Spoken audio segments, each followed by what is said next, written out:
Good morning, my dear students. Now I will explain the next topic, causes for the growth of feudalism system. So, what are the main causes for the growth of feudalism system means? First one, during the rule of weak kings, the provincial officers obtained independent authority. The political rule became more decentralized to suit feudal rule. They protect themselves from the barbar invaders of Germanic tribes. The smaller kings, landlords, gave up their claims over their land and surrendered them to the local lords. First one, during the weak kings. Who were the weak kings? They gave to their land to provincial officers. After the provincial officers, they are made a independent authority. ಅವರು independent authority ತಾವೇ ಸ್ವತಂತ್ರರು ಅಂತ ಘೋಷಣೆ ಮಾಡಿಕೊಂಡು they become more decentralise suit for feudalism system. Second point, they protect themselves as the barbar invaders. Germanic tribes were very small landlords. German tribes were very small land lords. ಜರ್ಮನಿಯವರು ಅತ್ಯಂತ ಚಿಕ್ಕದಾದ ಒಂದು ಭೂಮಿಯನ್ನು ಹೊಂದಿರ್ತಾರೆ.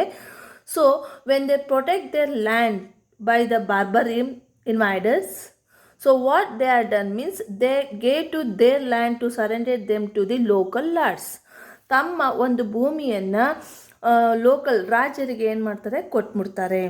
This gave to sense of the security of life and property and helped in the development of feudalism. Third point, the weakening of the kings. So second point ಅರ್ಥ ಆಯ್ತಾ? ಜರ್ಮನಿಯ ಬುಡಕಟ್ಟು ಅನಾಗರಿಕ ದಾಳಿಕೋರರಿಂದ ತಮ್ಮನ್ನು ತಾವು ರಕ್ಷಣೆ ಮಾಡ್ಕೊಳ್ಳೋದಕ್ಕೋಸ್ಕರ ತಮ್ಮ ಹಕ್ಕನ್ನು ಅಂದರೆ ತಮ್ಮ ಭೂಮಿಯನ್ನು ಮಾಲೀಕರಿಗೆ, ಸ್ಥಳೀಯ ಭೂ ಮಾಲೀಕರಿಗೆ ಏನು ಮಾಡ್ತಾರೆ, ಕೊಟ್ಬಿಡ್ತಾರೆ. ಅವರು ತಮ್ಮ ಆಸ್ತಿಯನ್ನು ಭದ್ರತೆಗೊಳಿಸ್ಕೊಳೋದಕ್ಕೋಸ್ಕರ ಹಿಡುವಳಿದಾರರಿಗೆ ವಹಿಸ್ತಾರೆ. Third point, the weakening of king's control over the vassals also lessened his control over the people. The people were more bonded to the lord, which strengthened feudalism. The king, the weak king ಅಂದರೆ ಅಶಕ್ತ ಹಿಡುವಳಿದಾರರ ಮೇಲೆ ರಾಜ ತನ್ನ ನಿಯಂತ್ರಣ ದುರ್ಬಲಗೊಳಿಸ್ಕೊತಾ ಹೋಗ್ತಾನೆ. ಜನರ ಮೇಲೂ ಸಹ ಅವನ ಹಿಡಿತ ಕಡಿಮೆ ಆಗ್ತಾ ಹೋಗುತ್ತೆ. ಜನರು ಮಾಲೀಕರಿಗೆ ಹೆಚ್ಚು ಬದ್ಧರಾಗುವಂತೆ ಉಳಿಗಮಾನ್ಯ ಪದ್ಧತಿ ಬೆಳೀತಾ ಹೋಗುತ್ತೆ. Next fourth point, the kings were very much dependent on these vassals to define their kings. There as vassals required to king's legal cession over their land. The mutual dependence strengthened feudalism. The kings were very much dependent on the vassals.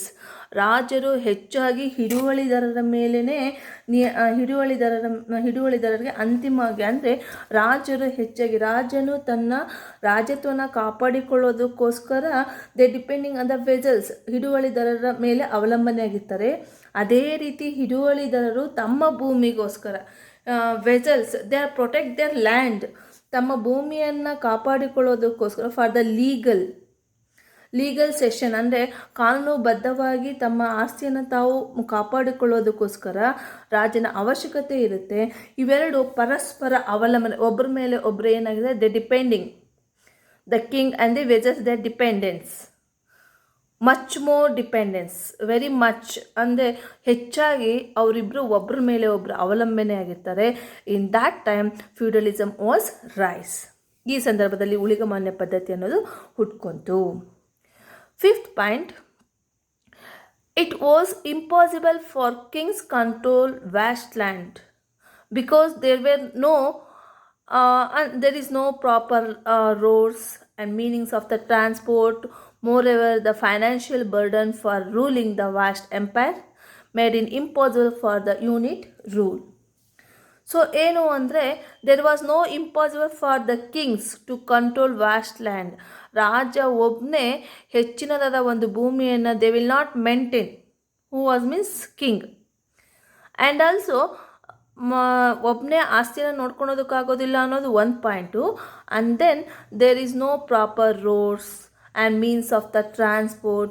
Moreover, financial burden ruling of the vast empire made it is very impossible for the united rule. ಅದು total ಆಗಿನೇ ಏನಾಗುತ್ತೆ ಅಂದರೆ ಅದನ್ನ ರಸ್ತೆಗಳು ಸರಿಯಾಗಿರೋದಿಲ್ಲ, ಮತ್ತು transport ಸಾರಿಗೆ ವ್ಯವಸ್ಥೆನೂ ಸರಿಯಾಗಿರೋದಿಲ್ಲ, ಹೆಚ್ಚಾಗಿ financial burden ಆಗುತ್ತೆ. ಅದಕ್ಕೋಸ್ಕರ the king was not maintain to the vast empire. Sixth point, the absence of the strong political system, insecurity of the life and property made the feudal lords. So, they took the responsibility for the protecting the property of the people from thieves and invaders. Next, sixth point ಯಾವುದು ಅಂತಂದರೆ the political system, strong political system, ಬಲಿಷ್ಠ ರಾಜಕೀಯ ವ್ಯವಸ್ಥೆ ಅನ್ನೋದು ಅನುಪಸ್ಥಿತಿ, ಜೀವನ, ಆಸ್ತಿಯ ಬದ್ಧತೆ, ಉಳಿಗಮನೆ ಒಡೆಯರನ್ನು ಅನಿವಾರ್ಯವಾಗಿಗೊಳಿಸಿತ್ತು. ಜನರ ಆಸ್ತಿಯನ್ನು ಕಳ್ಳಕಾರರು, ದರೋಡೆಕೋರರು, ದಾಳಿಕೋರರು ರಕ್ಷಿಸುವ ಜವಾಬ್ದಾರಿಯನ್ನು ಅವರು ತೆಗೆದುಕೊಂಡಿದ್ದರು. The protecting the property of the people from thieves or invaders. Who took the responsibility means that is the political system. So both the king and the viceroy took responsibility for the properties. Last point, it was a society based on the land, agrarian society based on the land. The king was absolute landowner and he could only give land as a granted or pif to the lord in exchange of their service. The same system was followed in the bottom line.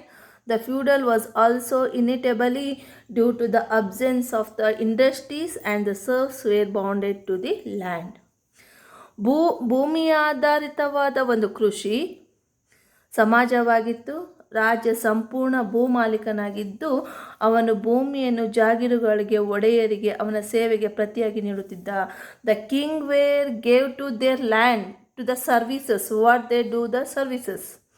ರಾಜ ಯಾರು ಹೆಚ್ಚಾಗಿ ಸೇವೆಯನ್ನು ಸಲ್ಲಿಸಿರ್ತಾರೋ ಅವ್ರಿಗೆ they gave to the land. So ಈ ಪದ್ಧತಿ ಕೆಳ ಹಂತದಲ್ಲಿ ಅನುಸರಿಸಲಾಗ್ತಾ ಇತ್ತು. ಕೈಗಾರಿಕೆಗಳಲ್ಲಿದ್ದರೂ ಉಳಿಗಮನೆ ಪದ್ಧತಿ ಅನಿವಾರ್ಯವಾಗಿ ಏನಾಗ್ತಾ ಹೋಯಿತು, ಕಾರಣವಾಗ್ತಾ ಹೋಯಿತು. Next merits of feudalism. Next topic, this is also 5 marks question. Merits of feudalism, merits of feudalism system. So merits ಅಂದರೆ ಏನು, ಉಳಿಗಮನೆ ಪದ್ಧತಿಯ ಗುಣ. What are the main merits of the feudalism system means it was help to the growth of decentralized political administration. When the feudalism system was help to the decentralized political system, ಆಡಳಿತ ಅನ್ನೋದು ವಿಕೇಂದ್ರೀಕರಣ ಆಗ್ತಾ ಹೋಯಿತು. The king was not only advised by vassals but at a time, ಅಂದರೆ ರಾಜನಿಗೆ ಸಲಹೆಯನ್ನು ನೀಡ್ತಾ ಇದ್ರು ಭೂ ಹಿಡುವಳಿದಾರರು. Vassals, the king was not only adviser by the vassals, he was forced to respect their terms and conditions. This check to the growth of absolute monarchy.